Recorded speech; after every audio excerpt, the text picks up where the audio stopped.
Coach D Lee, what's going on, man? My man, B, what's going on with you, brother? Man, I'm glad you're here, man. Not only do I have another trainer here, but you a Bama boy. You a fellow Bama boy. That's why I'm excited to have you here. I think you got 205. I'm 334 though, so we're a tad bit different, but we still got them same roots, man. Oh yeah, yeah, yeah. We got them same roots. It's the same. We same fruit. It's like a green apple versus a red apple. We still apples. We fall from the same tree, just a different side of the tree. That's all it is. Man, a different mindset. But I was laughing even before we get started. I was sharing sharing with people just the way back home we love each other, but we never give each other credit. So you could be you could be 50 points a game, and your homeboys be like, "Man, you ain't do nothing, dog. What Yep. you, bro, whatever." And that's just that's the love language in Alabama. It's different other places. We ain't experienced like the New York love. Oh, he a New York City player. He can play. He can go. He can go. Nah, man. It's like your best friends will be hating on you. Yep. You know what I'm saying? You could be the best game of your life. Like that was it, bro. That's it. That's the best you got. Like, come For on, real, man. man. I'm telling you, growing up, man, we all got trauma growing up in Alabama, brother. Oh man, especially trying to be a hooper in a football state like this, man. It's like it's Bruh. Hey, speak on it. People don't like talking about that, man. But we really, especially in a state that has no other truly professional sports like major pro sports teams. We got some minor league teams, but just not having that foundation. I always talk about just a state over. If I go to Mississippi mm, and brought up in Mississippi, the difference in the love for basketball in Mississippi versus Alabama, it's almost 2,000 miles apart when it was only 30 minutes apart. I could go over to Moss Point, play Devin Booker's dad, which I played in high school. Mahmoud was 30 minutes away. Lateral Green was at Moss Point, 30 minutes away. mm, But they just lived in a different world. The way they were allowed to just score and put up numbers as guards. yeah. We never had that in Alabama, man. So, that's part of my backstory too. So that's one of the reasons I do what I do.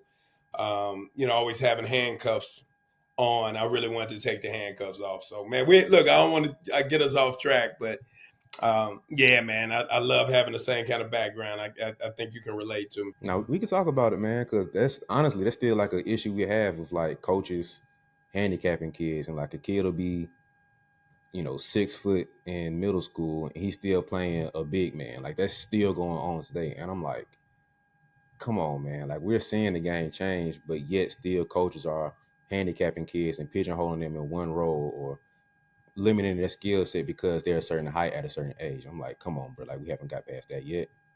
Yeah, a lot of folks, one thing that I used to think, and I've said this on multiple podcasts before, but I used to think that my lack of coaching, right? I didn't have coaches, right? I can only think of one that was really like a basketball mind, right? And he was even still very strict and stubborn in certain aspects of the game.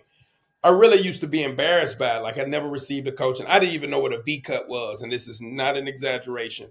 One of my college teammates, Vernon Oliver, had to teach me a V cut because he was like, "Man, you got to work on getting open." I was like, "What you mean getting open?" I just, what what you mean?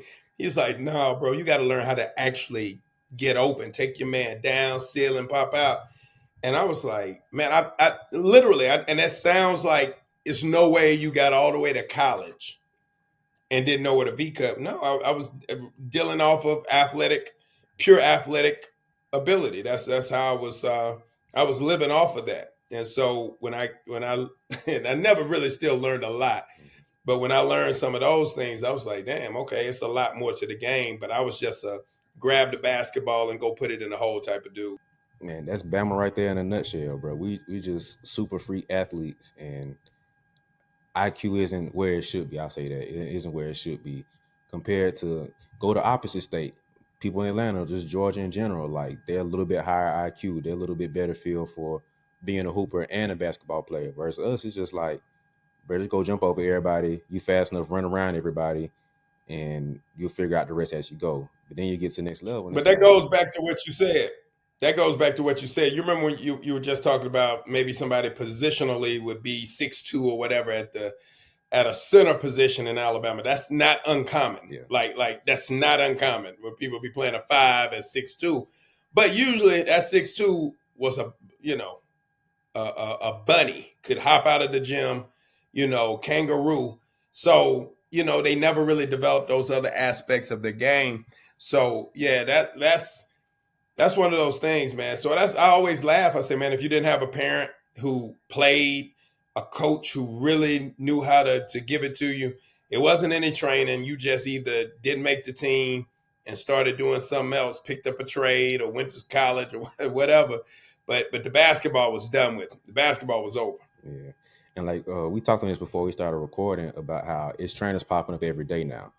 And so Yeah, even with that, like you have more trainers now, but everybody can't really train, man. It's a different thing between yeah, understanding the game, thinking you understand the game, and being able to translate the game. That's the part of a trainer and a yeah, coach. And everybody thinks that yeah. because I have whatever thought process, I can translate the game to the player, and it's not that easy. No, it's not. It's like anything else, right? You can always give information, but can you convey a message? And Mhm. the conveying of the message, I think, is what separates elite player development guys, right? Number one, you got to have a willing subject. You got to have somebody who wants to receive the information. That's the first part. The second part, you got to have the information. And third part, you got to be able to disseminate the information. You got to share it. You got to be able to give it to somebody else in digestible chunks where they can understand and apply. All of us are chalked with information. And this is where we kind of blur the lines because you have knowledge doesn't mean that knowledge is applied. So we got people who may know the game in a certain aspect, schematically could know it, X's and O's diagrams. But if you don't know we always talk about X's and O's, but it's Steve's and Joe's. It's people that you have to deal with that make the play. What you see on paper is being played out in real time by human bodies, and they need to know what they need to do when they get to this bar curved line that you see on paper. What does that mean in real time, Mhm. right? Because what we do, we used to think, oh, I just run here. If you go look at plays, people go run here. Nope, didn't put a body on anybody, but they run the play. Yep. But the play isn't the play, it's the components within the play that makes the play. So that's the same with training. You can have skill, and I've argued this point ad nauseum. So it's one of those things that, I've beaten a dead dog. Skill does not make you better. Skill makes you potentially better. Mhm.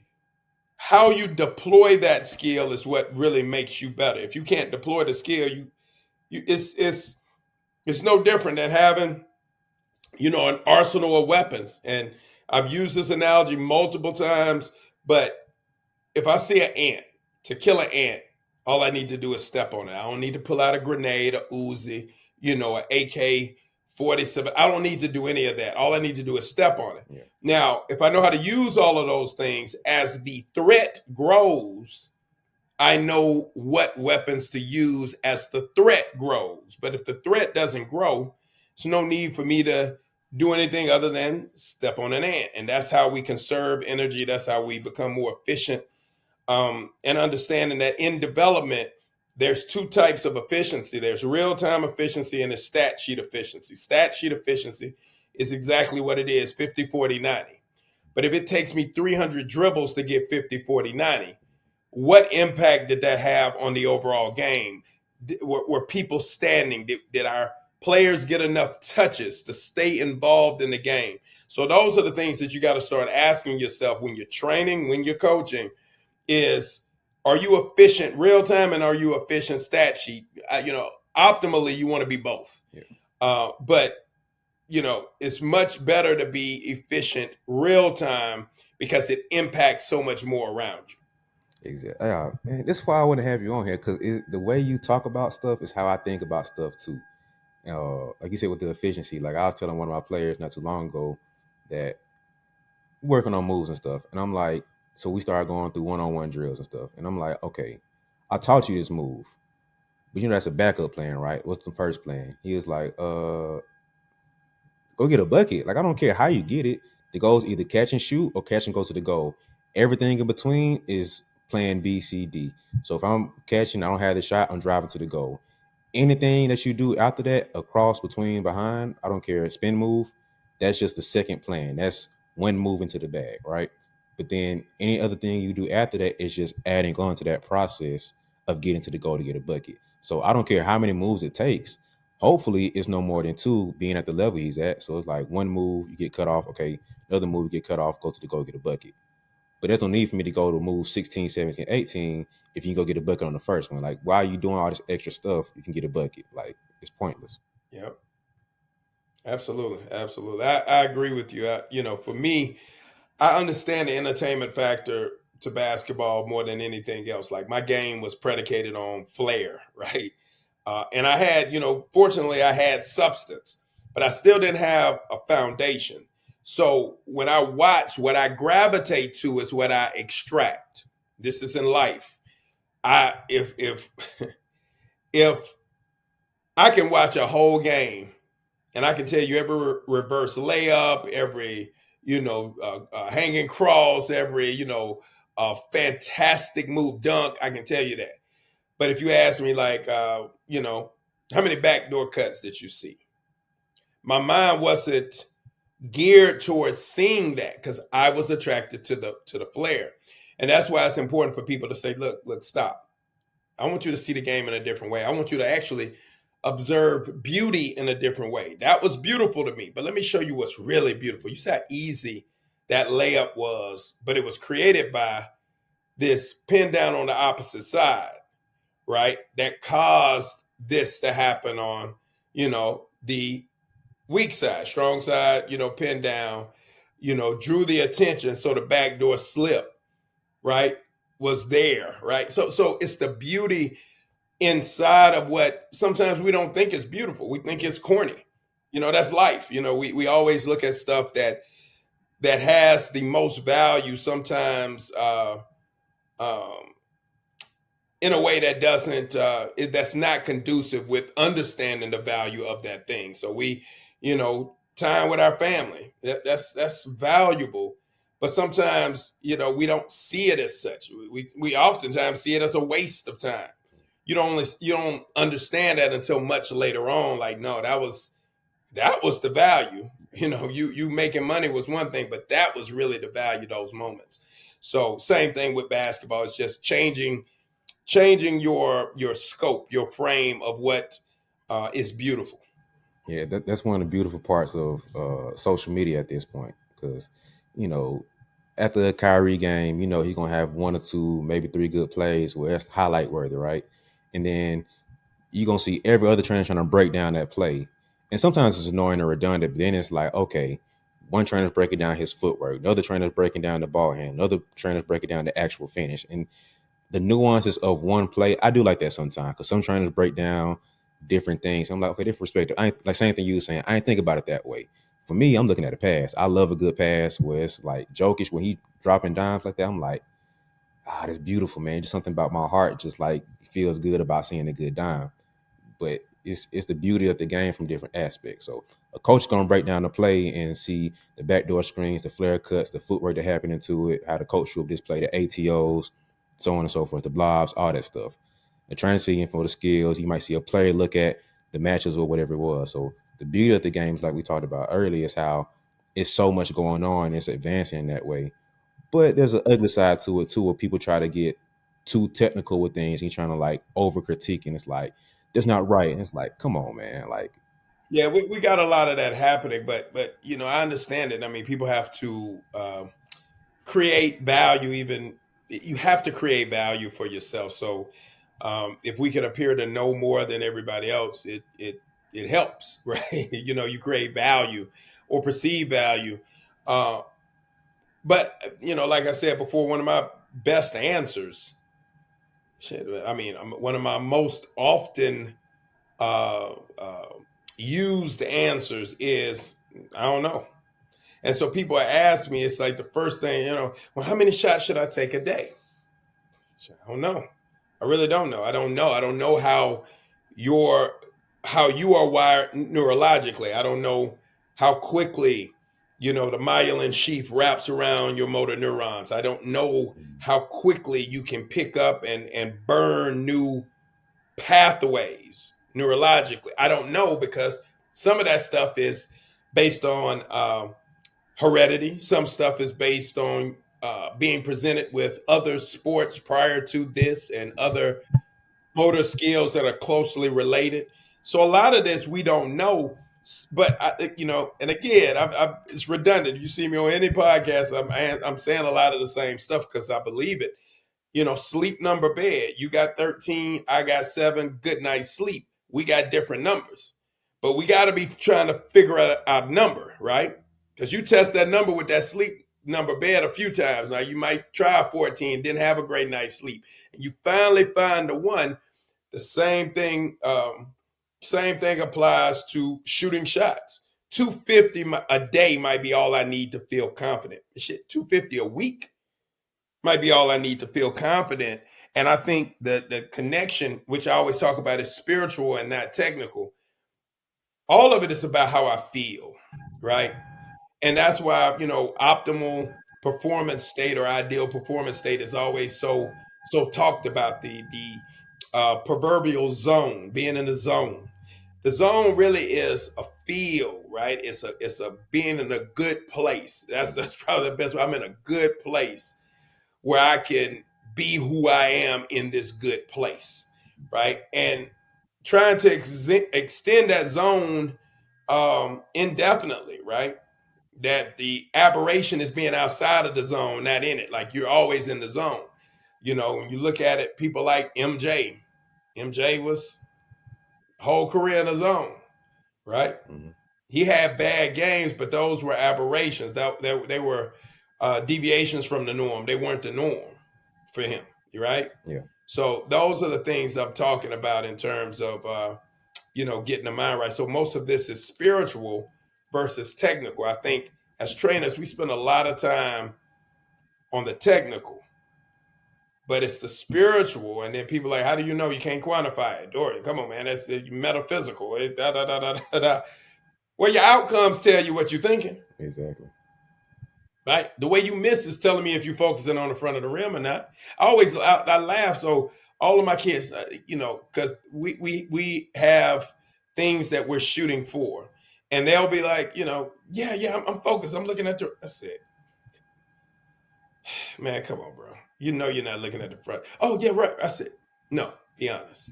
You're looking at nothing, and they always say, all right, coach. Yeah, I'm not looking at anything. Yeah, exactly. How do I know? Because you just hit a kid walking by with an air ball. You're not looking at the rim. So once you can get to that point, obviously the awareness, number one, that you're not doing it, and number two, the honesty where you can admit I'm not doing it. You start to have those breakthroughs, those little minor breakthroughs, right? Because we as athletes, we don't want to ever show vulnerability or weakness. It's Yeah. this thing ingrained. So soon as somebody starts telling you, something about shooting, like I shot trash my last year from the free throw line in college. I was, a 78, 80% free throw shooter throughout.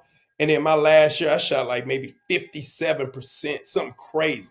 And it was my coach, and coach, if you listening, it was your fault because you got in my head about. I never even thought about free throws. But it's just like you got to make free throws. You don't make free throws for me. You gonna ride the oak. And for whatever reason, right? And then it was adjustment. I was coming from an arena where I played at University of North Florida, and I came back and played at Spring Hill NAIA school, closed gym, short wall, everything. I felt strong in that closed environment. So it did affect my free throw shooting. Um, but it was the just emphasizing it, right? So that's why I'm always cognizant of the things I say based on my experiences. Mm. I laugh about this now because my sons, I've never told them That's a bad shot. I've never used the words bad shot ever with them, right? And I never will. You could get something else. You can get that anytime. Get to the rim, break it down, make it a little bit easier for you. Try to get to the line. You always can get that, right? Hey, situation, man, you got to look at the clock. We don't need that one right now. I don't mind you taking that shot any other time, because what happens with kids, they hear bad shot and they just relate the type of shot to bad shot. A shot of three that's deep. Yeah. But hell, if you caught it in rhythm, flow of the game, right? We rolling. Okay. You know what I'm saying? And you got the range. Okay. I don't have a problem with those. Yeah. I think that's the biggest thing. Like we don't quantify things, or we don't give context to things. So um I like the same thing with you. I was like, okay, could we have got a better shot than that? Like that was a shot. All right, cool. Could you got a better shot than that? And they answer every time. Every time. Yeah, I could have got a better shot than that. So I just take that one.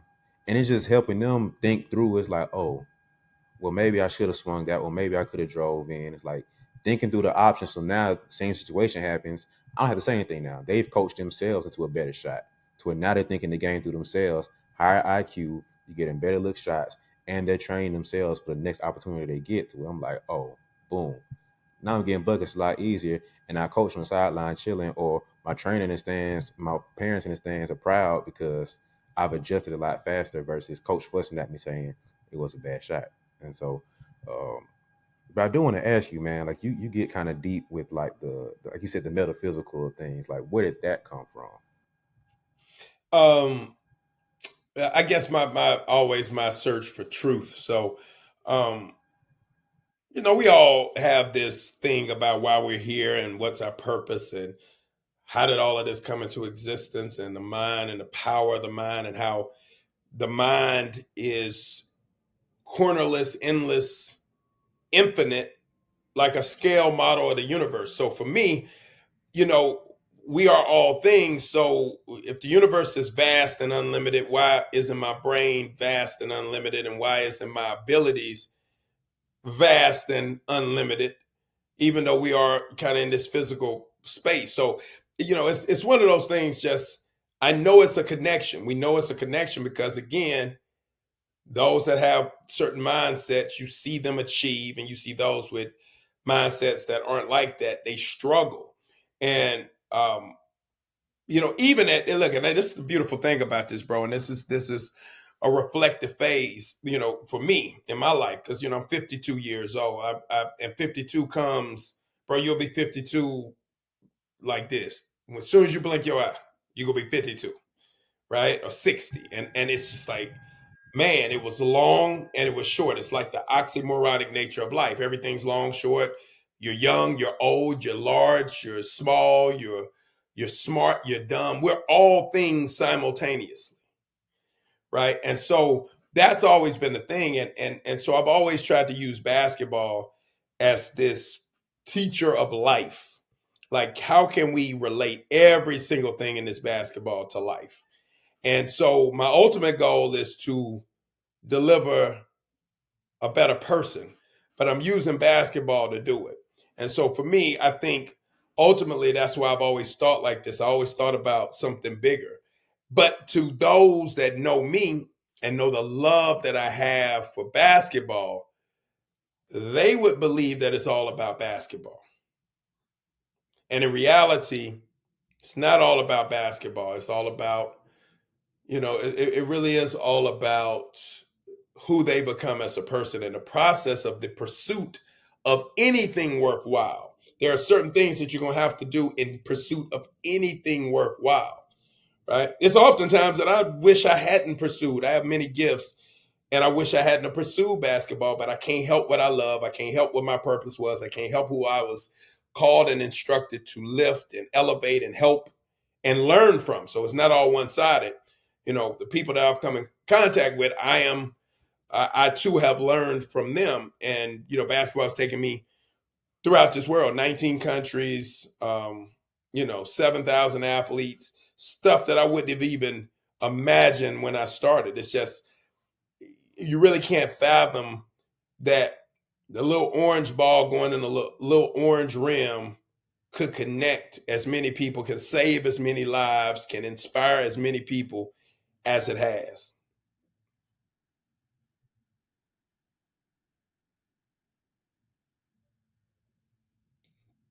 You got quarters, right? You got first, second, third, fourth, sometimes overtime.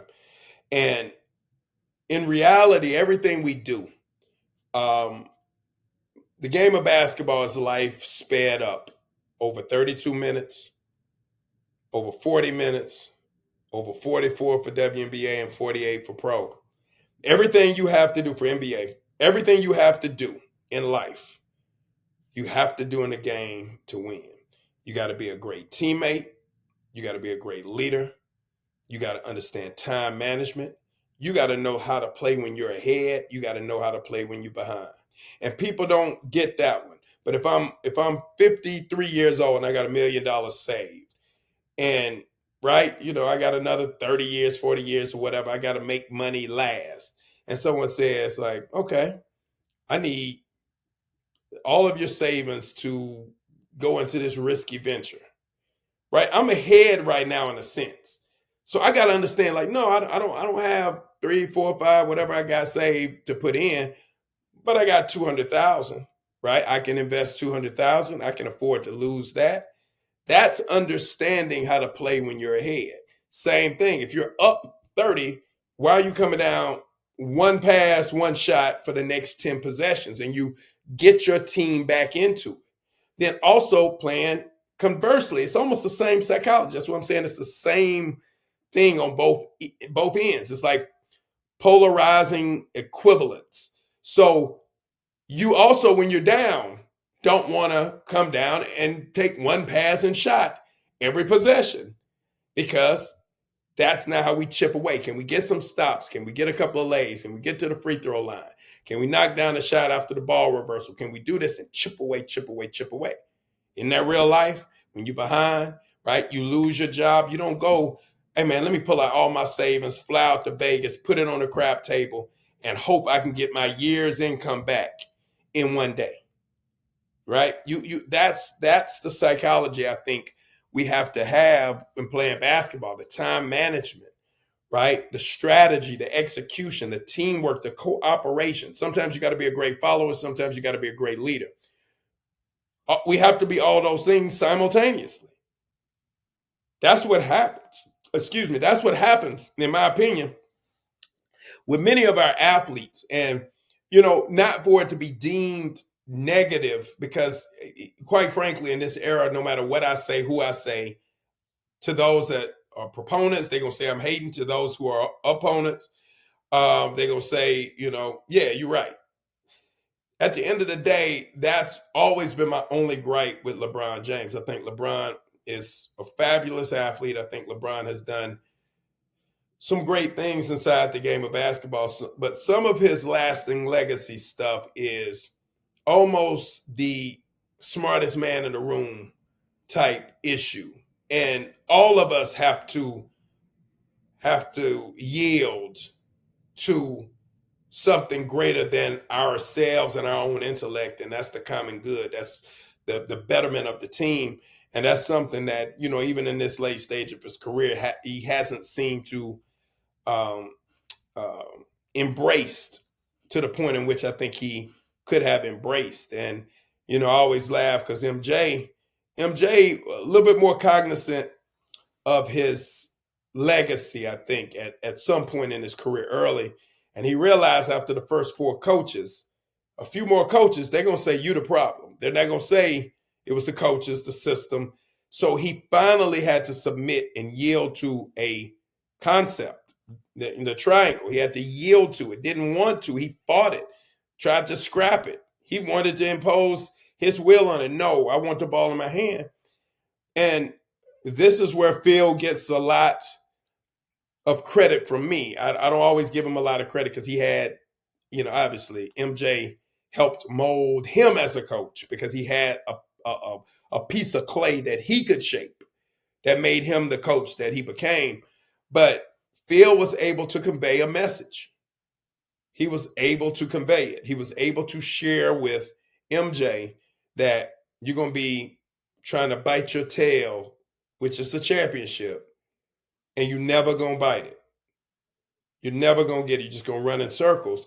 And because MJ winning superseded his ego, he was able to suppress the ego and then put himself in a position to win. Hey, hold on. Time out real quick. We're going to get back to the episode. I know you're enjoying it. I know you're enjoying the show. But I need you to help me real quick and to make sure this episode can grow, make sure this podcast and show can grow overall, and you can keep getting great guests like this. Make sure that you subscribe and follow along. So if you watch right now on YouTube, help me out by hitting the subscribe button. Go ahead and do it real quick. If you're listening in your car, chill out for a second. If you're on Apple or on Spotify, just like when you get a moment, hit the follow button, but not right now while you're driving. If you're working out or something, or you're chilling in your room, then go ahead and subscribe with me. Like, help me help you, okay? But thank you for watching. I really appreciate you. I'm gonna stop interrupting. Let's get back to the episode. Thank you. So my thing with Phil, first of all, we have to. Again, these will always be theory, hypotheticals, or whatever. But I truly believe had Phil became the coach of the Lakers, whatever way, prior to coaching Jordan, Shaq and Kobe would have run Phil Jackson out of town. They didn't have the level of maturity to handle Phil. Phil's calling card was that he got the GOAT to buy in. So therefore, anything after forced everybody to buy in. You saw it was some loss of buy-in with Kobe and Shaq along the way, right? It was never a loss of buy-in with Mike. They went 6 times, they won 6. They never got away from the root of what they wanted to do. And that was to actually win, do it as a team, do it as a system, right? And that's it. Kobe had the 3-peat, then start falling apart, lost, got back, lost to Detroit, and then it was a wrap. So even Phil lost that group. So could you imagine had Phil been a first-time coach like he was with Jordan, never having coached anybody else? He would have been gone. He'd have been a Darvin Ham. See, that's why the order of things really, it matters. And Jordan stepping up and embracing it, because he liked Doug Collins, right? You can see it later years when he hired him in Washington. But, Doug Collins, I think, was a phenomenal.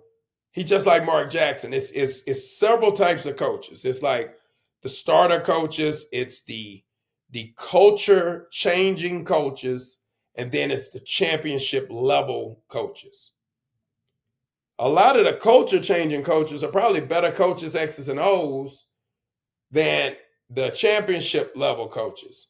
But it's the tweaking that they can make. So as much as I love Mark Jackson and thought he changed the culture, I do think Steve Kerr, having the mix of Phil, the mix of Pop, having played with, you got to understand, Steve, and we can always question everything. We all sideline coaches. We can all question some of his rotations. We can question him wearing starters out heavy minutes. We can question even his control over the team sometimes with Draymond and how he's really put the franchise in a tailspin and a conundrum based on his attitude. He ran off KD. He ran off Jordan Poole, pieces that really could have eased the transition of power, right, inside of what they did. But remember, he played with a superstar, like unlike anyone else. He played with Mike. So he had a different understanding of how he needed to allow his superstars to play. Steph, he can get upset with stuff, but he knew how to manage that. He also watched and played with Dennis. So Draymond. I don't know if anybody has been better equipped, right, in terms of um, their pathway as both players. So, because they understood hard work and having to be a utility guy, right? They played with the stars. They know it's no role. They played under the top two coaches, Pop and Phil, philosophy, triangle, San Antonio system. Bro, it's I don't know if you can have a better training ground as a coach than what Steve Kerr had. So that's to me a championship level coach, not necessarily based on IQ, but based on experience. So I had a technical difficulty here, and essentially I asked him, how does he feel about Steve Kerr? Since Mark Jackson kind of developed a younger group and Steve Kerr took over the reins and took it to the next step, does he feel like Steve Kerr is the caliber of coach that can cultivate and develop young group, or is he more of a championship ready team and cross them over that finish line? That might be a good, bruh. See, now you talking. Remember, I said the starter coaches. Then it's that like the rebuilding. We could just use rebuilding as a phrase. Starter coaches, rebuilding coaches, culture changing coaches, and then it's the championship level. Uh, Phil knew where he was. Phil didn't. That's my only gripe when you ask what my gripe. My gripe was if you look at the progression, the Bulls never took a step backwards. They were heading towards this. They were in the Eastern Conference Finals when Doug Collins got fired. And next year they were 6 games. Next year they went 7 games. And then the following year, that's when they got over the hump, got to the finals, and started the dynasty. But Phil didn't Phil didn't build that. They were headed that way. Now, the difference, I always say, would they have won a championship? I believe so. I believe eventually. Um, but do they win 6? If you don't have a system, very hard to win that many titles, right? If you don't have a system.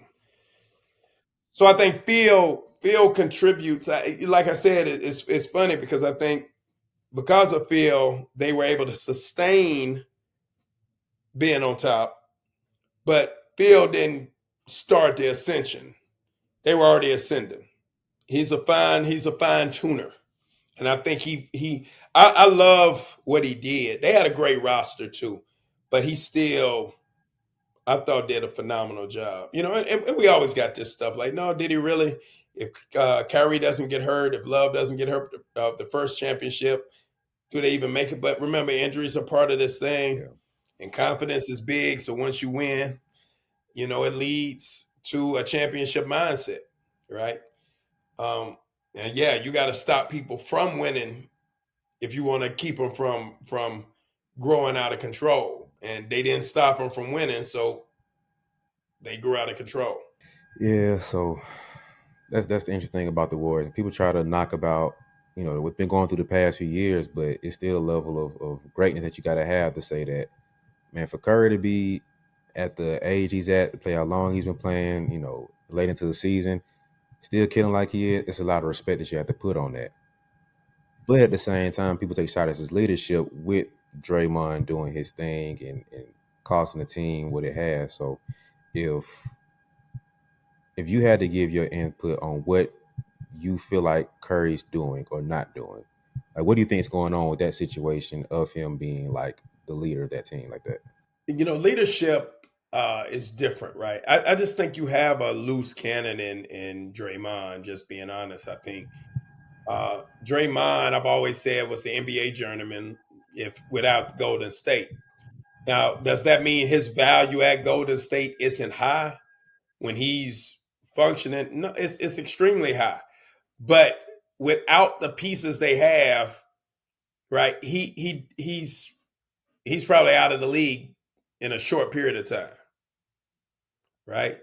He needs those pieces to be who he is, and he was perfect for that system. And I'm willing to say everybody you couldn't put anybody in that position. Now, you could easily put people in his position more than you could Clay or Steph, but he still had an integral part of their success during this thing. But again, sometimes I think ego grows, and I think he, like many people involved with success who aren't maybe the main contributors, they get a lot of the ego that they were the ones that helped, that were the main cogs in this happening. But quite frankly, from a financial business standpoint, Draymond would have been on the first thing smoking once he got into it with KD. So you really think Draymond? I think Draymond's the least replaceable piece out of the big three You think so? because yeah, because like the mix, like for him to know his role exactly what he is, like he knows I'm not the scorer, I'm not the first second scoring option. Like I'm here to facilitate. I'm here to make sure that I can rebound, assist, get you. I'm basically the point guard that's like 6'6". I'm gonna play defense, do all the dirty work. The piece that you can't replicate on any other team is Draymond. You can find two great shooters. That's not the hard thing to do. You You can't can't find another you can't Draymond. find these types of shooters though. Be that the type of gravity that that Steph creates is we've never seen in the league. It's the most. He gets his team so many buckets. That's why I believe they need to come up with a term called a Steph assist. It's almost like a hockey assist, Mm, and it has to do with his ability to pull bodies. People jumping screens. They're so cognizant of him. People slip to the basket, lay it up. Fake DHOs where Draymond can get to the basket.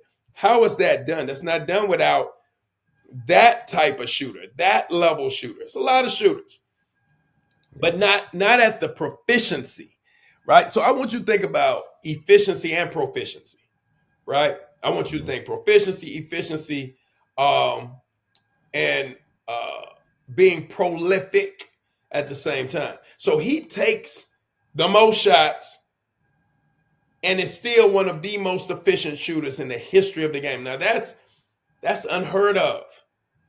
He's Mhm. that good of a shooter. Now, let me help you.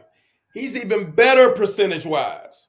If you take the hundreds and hundreds of shots he shot from half court, not caring about his percentages, not being concerned about his percentages, you would probably be a percentage and a half, maybe 2% percentage points higher than what he is right now. I'm willing to bet because he's Mhm. never been afraid. That's something that lets me know he's playing the game. He's not playing the stuff outside of the game. He actually is like, that's an opportunity. I'm shooting this thing. Oh man, why would you mess up your percentage? You've ever seen KD? KD will let the horn go off and then he'll shoot it on purpose. He's not messing up his percentages Mhm. for long range shots. So now he's playing something else. He's not playing the game. Yeah, and I'm not trying to say that Steph Curry is replaceable as far as that level of shooting. Like nobody, like Steph is Steph. Like nobody's going to ever replicate that. Like this, never going to be happening again. But to find a great shooter that can cause some level of havoc, some level of damage, there's like you can get Buddy Hill and I don't know some other 3 point shooter. You know, they can find somebody else. And it's quality shots, right? But they've tried to replicate Draymond over and over again. Like to have that quality of what Draymond has, you've seen bigs play the spot that he has, but they aren't able to replicate it the same way he has because either ego gets involved, you feel like you should be bigger than you are, or the IQ isn't there to where you can manipulate off of, like you said, the DHOs and other little things like that. But then the feel of the game he has to know that, oh, let me get Curry going. Let me get Clay going. Let me get Curry going right here. Or maybe hit KD. Let me hit this other player that hasn't got a touch in. The freedom that he has to be able to run the offense like he does, you can't just trust any other player like that with him. So that's why I feel like he's the most irreplaceable piece. Like you can replicate the two great shooters, but to find a Draymond, like you can't even like qualify exactly what Draymond is because he does too much things for the offense and the defense to where it's like we can't put him in one player. Draymond's probably the most irreplaceable piece for that team, in my opinion. And look, I can concede. I could say touche to your point. Um, I think he's easily. easier to replace than Steph. I think, and I think about historically people throughout history that could have played that role um, as a small ball, because you could put a lot of people in that role at a 6'7", 6'8". I don't even know if Draymond really that 6'6", 6'7", right? You could put a lot of people. You could literally, as sorry as Ben Simmons is to me in certain aspects, that Ben Simmons could play that role. Ben Simmons could play that role like and play it well, right? They're very similar, to be honest with you, right? Yeah. No shot, right? Limited offense, but man, and defensively, you could put Ben Simmons in that role. Actually, that's somebody that if they thought he was going to commit and be there and not be whatever he's been, I think they would make that deal. He's young, still got a lot of stuff going on.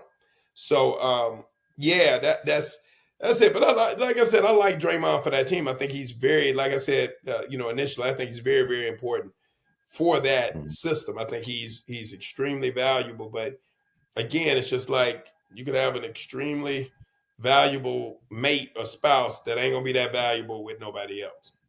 Mm. All right. I want to go back to LeBron. I heard you say one day that if he was put back in the '90s, he would basically be Karl Malone. Yeah, yeah, he would be.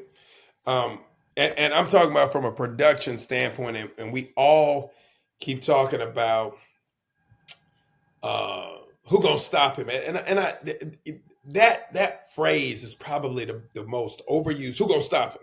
Well, hell, Patrick Beverly is blocking his shots in games on game winners, right? What people they love to throw numbers as if raw numbers mean something. He's 6'8", 270. Who gonna stop him? Well, if nobody could stop him, why isn't he averaging 79 points a game right now? Right? I don't understand like why he's not averaging 79 if he is unstoppable. So putting him back, number one, you're reducing pace, you're reducing spacing, you're reducing transition points, all of the things that LeBron feeds off of, and you're going to force him to end up having to be a jump shooter, right? Right? He can't just go. It's too much, too many bodies in the lane, right? And he doesn't finish well with contact, so he would really be great in pick and roll at that time with true PGs. But he would have to develop a game very similar to Karl Malone. Now you got to remember Karl Malone statistically, him and LeBron. If you go look at the numbers, man, Karl's listen, greatest careers of all time, the G coat or whatever, greatest careers of all time, the G coat is Kareem, is LeBron, is Karl Malone. Now, you could argue with accolades, everything. You could possibly put Jordan in there and Moses Malone with accolades, right? Keem maybe too. But man, those three, Karl Malone is hugely, grossly underrated in terms of how great he was in the numbers. So 36,000 in that pace, right? Mm. LeBron's had 40,000 with the better half of his career being at a faster pace. You think about it. I mean, I think he's Karl Malone. Now, people are always a point guard, but look at Magic. Magic was bigger, stronger. Oh, that's great. Still the same spacing. Can he shoot a little bit better than Magic? Yeah, absolutely. Right. But would he be shooting threes then? You go backwards, he's not coming with the 3-pointer. When you go back in time, you're erasing all that. Yeah. So he's shooting long twos, he's shooting mid range, right? So Magic's best year, 23 points a game, Mm. right? Carl had a couple of 30s, 27s, 28s, 29s. He had some that he would Carl Malone.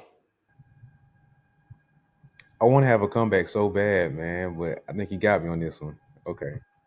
And that's no knock. Shit, to be a Karl Malone, an Yeah, MVP. yeah. Come on, man. People take those as insults, man. That ain't, bruh. Somebody told you could be a Karl Malone if you went back, you'd be like, shit, I'll sign up.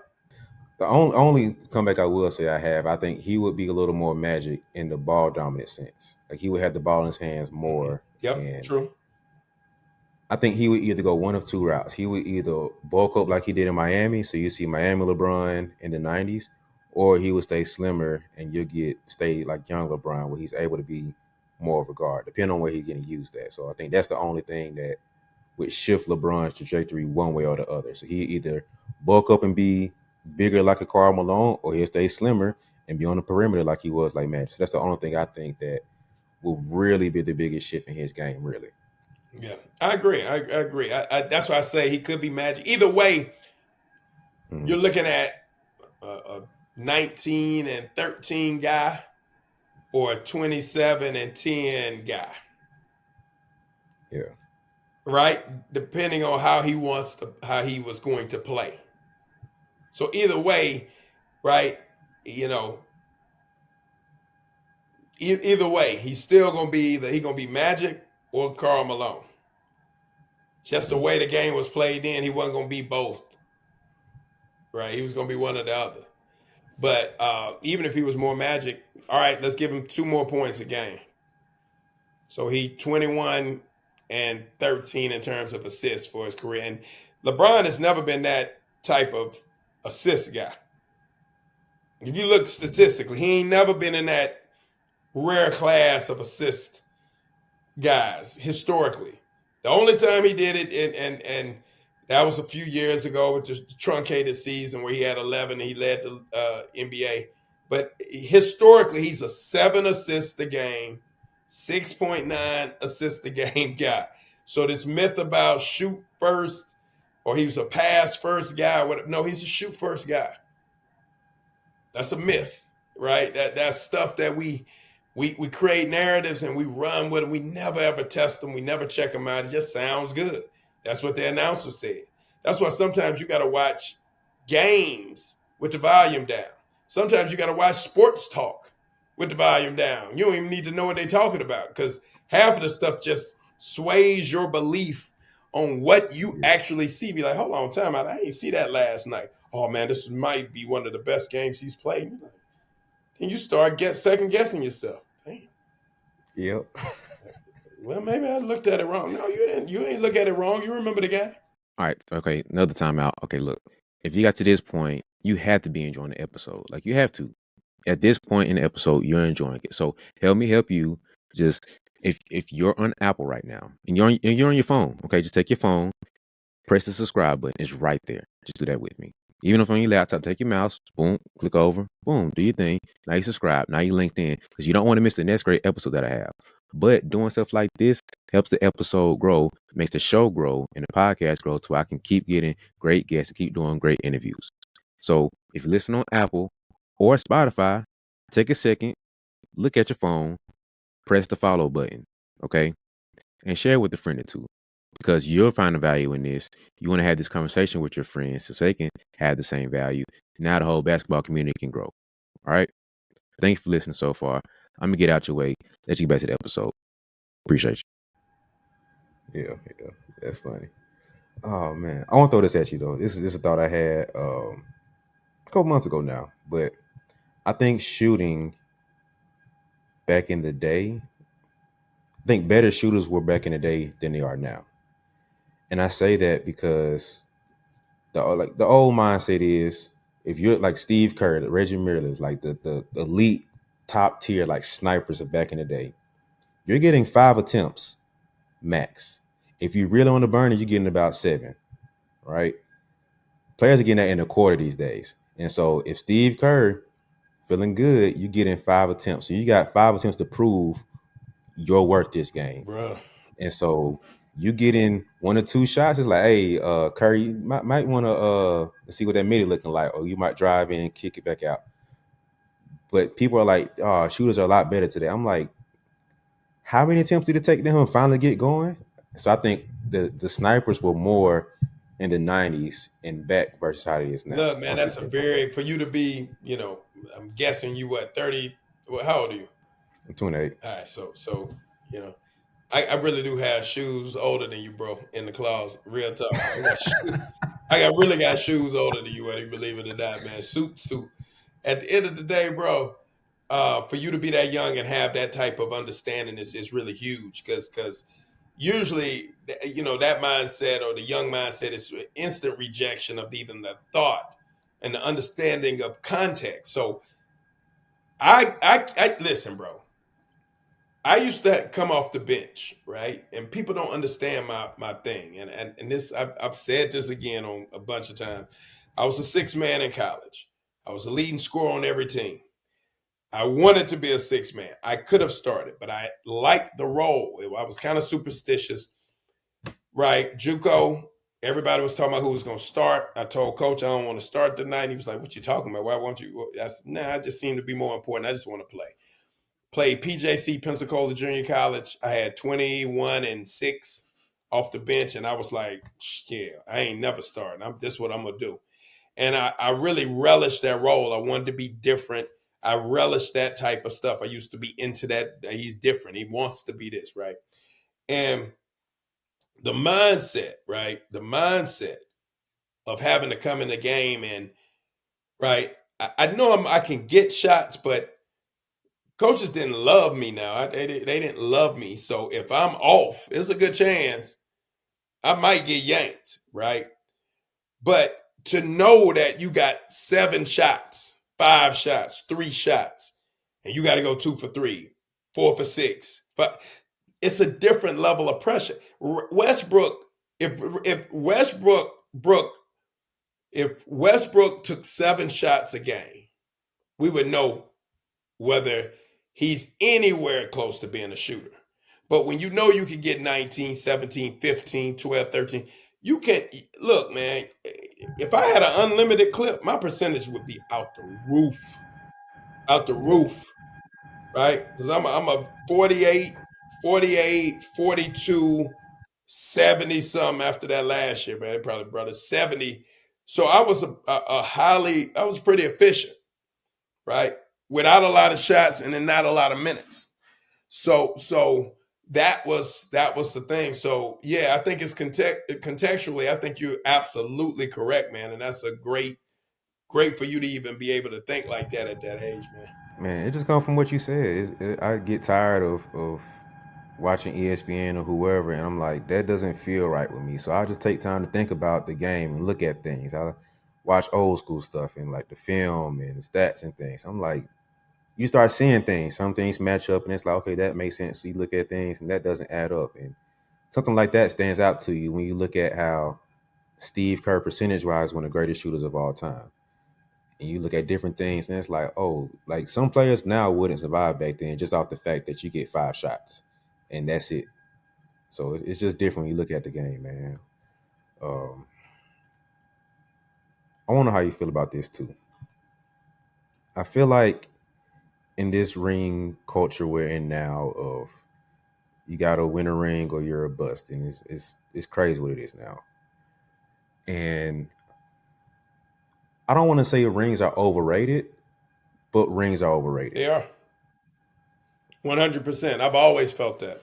I don't. Have you ever seen me argue MJ the goat? If you've ever seen me argue MJ's the goat, I've never used 6 for 6. I've never that man weakest argument. Listen. It was a time that I said LeBron, where he was headed at the time. And people, even when I say this, people gonna still say I hate LeBron. It was a time where I said, man, LeBron is on that track. If he can just hang in there, stay put, do what he has to do, he could be the GOAT. He could be that dude. And I think his listening to the outside noise, I could crown LeBron the GOAT right now with 0 chips, and I wouldn't have a problem doing it. Had I observed certain things, had his game improved in a certain way, had he uh, rose to the occasion in those biggest moments, right? Every time, you know what I'm saying? I could argue that, man, bro, I don't care if he got a chip or not. Bro, this dude here is the best basketball player I've ever seen, right? MJ didn't have to win a chip. MJ was the best basketball player I have Mhm. ever seen, period. So it is what it is, bro. And so I like that thought process that chips are overrated. I remember one time, man, we were on a this was hilarious too.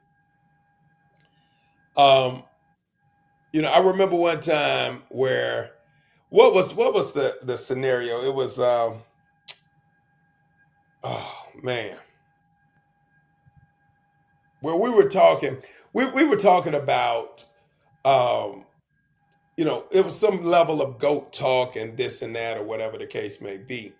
And when we talk about uh winning, I think it was about winners. Like I was listening to a telecast and someone said Dwight Howard came from that incredible winning program of the Atlanta Celtics. And man, I literally started laughing when they said it because, bro, do you know who the front line was on that team? It was Randolph Morris, Josh Smith, Dwight Howard in high school. Javaris Crittenton was the guard, and they had another D1 guard. And so they were like, man, they won. I forgot what it was in a 2 year period, 3 year period, like 212 games, 8 losses or something, something crazy. And so when I saw the numbers, you know what the first thing I said? I said, how the hell you lose 8 games? That everybody else was talking about the wins. And I was like, bro, how do you look? Bro, you don't understand how, man, Josh was so crazy athletic in high school, man. Dwight was so crazy. Randolph was so skilled, played in Kentucky, played in the league for a while. That was their front line 6'10, 6'9, 6'10 in high school. So, what did they win or did they win? Mhm. Winning meaning I'm talking about like they had to strategize and work and put things together and have a system and play the right way. Or did they win because they just better than everybody they face? Yeah, it gets to a point where you have to really, I don't want to say compare rings, but you have to look at what went into winning sometimes. Because a player can walk into a ring, or a player can really, like you said, strategize and put the work in to really earn the ring. And it's two different rings you got. And overall, you get to a place where, like you said, people want to glorify Jordan going 6 for 6. But sometimes it's not as easy as they went 6 for 6. It's like, man, he went against the juggernaut team every time. Like LeBron gets knocked for that first loss he had against San Antonio. Who in the world expected him to win against San Antonio? So we're gonna pull that against them. It's like it's stuff like that we don't always contextualize. And it's like I'm not the biggest LeBron fan either, so I'm not trying to sit here and take up for him. I'm just speaking as an objective basketball fan. Like let's be real here. Like nobody expecting him to go against the Spurs and come out victorious. It's like all right, you take that L, keep moving. But if he won, that would have been the biggest bonus for him to, like you said, glorify him being the GOAT. So it gets to a point where sometimes it's like, all right, let's remove rings and talk basketball, and let's look at what the skill set is. Let's look at what they're actually performing and doing on the court, and we can have different conversations about the greatest player. I think we had a podcast about that. We broke down what our definition was of the greatest player and who that was. Who was the GOAT? Who was the best player? Who was the best? Who was the GOAT and the most valuable player? We broke down our definition of each three and gave who the person was for that. Yeah. And And people it's throw these funny, I've things out always said there. you can be it's a boat and a goat. The best of all time is doesn't mean he's the greatest of all time. Like Pac was Yeah. the greatest rapper of all time, but Pac was not the best rapper of all time by any stretch of the imagination, right? Uh Hmm. same thing. Same thing with now to me, the boat and the goat are the same person. It just so happens that for me, the boat and the goat. But the goat can be argued a bunch of different ways. The boat, to me, yeah, I think I don't know if you can argue that one because the boat is one that is the separation he had from his peers, right? Mm. It's what I think about, right? In terms of the best player of all time, the separation was that great. And I don't know if the separation has ever been as great as MJ, while he was in the league. It was a huge separation, right? Will, Yeah, obviously less teams, but Will had a huge, huge separation. But he has had a lot to do with size and other things. But Jordan had to do actually with his game, skill, athleticism, right? Was huge. Well, mm-hmm. I would concede that, but that's what I would think. I would think, yeah, it's different. It's different terminology, bro. Everything isn't, yeah, everything isn't, so cut and dry. Like I always laugh. I mean, I Yeah, think Kyrie is one of the most beautiful basketball players that's ever played. I think from a skill standpoint, and this is a tough one because yes, he's the most aesthetically beautiful player outside of MJ to me. I thought MJ was beautiful. It wasn't as complex, but even his one dribble pull ups, his fades, his dunks, his reversal, everything was smooth that MJ did. He walked smooth. He does more of the stuff. He does more dribbling. He does more. So he does a lot to get what he gets. MJ was just smooth. His body movements were smooth, everything. So those are the two most beautiful players that I've ever seen play. Kyrie, based on the amount of skill, is maybe one of the most skilled players of all time. But then again, we start arguing aesthetically pleasing versus functionally effective. So, is he a better ball handler than Steve Nash? Is he a better ball handler than John Stockton? Because the definition is being able to get anywhere you want on the floor, anytime you want, mm-hmm. without any resistance, and do it your entire time in the league. So, Mm-hmm. does he really handle better than Stockton, or is it prettier than Stockton? And that's when we start Yeah. getting into skill. Like, what is really skill? Because we had an episode breaking down like the best ball handlers, right? And of course, you thinking Kyrie, AI, like the average names, but I'm like, Steve Nash is in that list. He didn't have the greatest crossover, but who's taking the ball from Steve Nash? Who's really stopping him to get where he wants to go? And then Chris Paul's probably the greatest of both of those worlds, where he can give you the traditional point guard, they can get from point A to point B, but then have some fun, the and one mixtape stuff, break your ankles, get the highlight mix too. So when we're talking about certain things, we sweep under the rug like the other half of ball hand, like Joker. He not breaking nobody's ankles, man, but who's ripping him at the same time too? He didn't get the ball stolen from him a whole lot to say, oh, he's not a great ball handler. If it was, you wouldn't see him bring the ball up and down the court and being the point center that he is now. So you get a lot of stuff like that going on where you're just throwing terms out there without any real thought or definition behind it to be like, well, a great ball handler isn't just the N1 mixtape, isn't just the highlight stuff. You look at his turnovers, he hasn't had a turnover in 5 games, but he handles the ball the most of anybody in the league. Sounds like a good ball handler to me. And so things like that where like ESPN doesn't glorify that.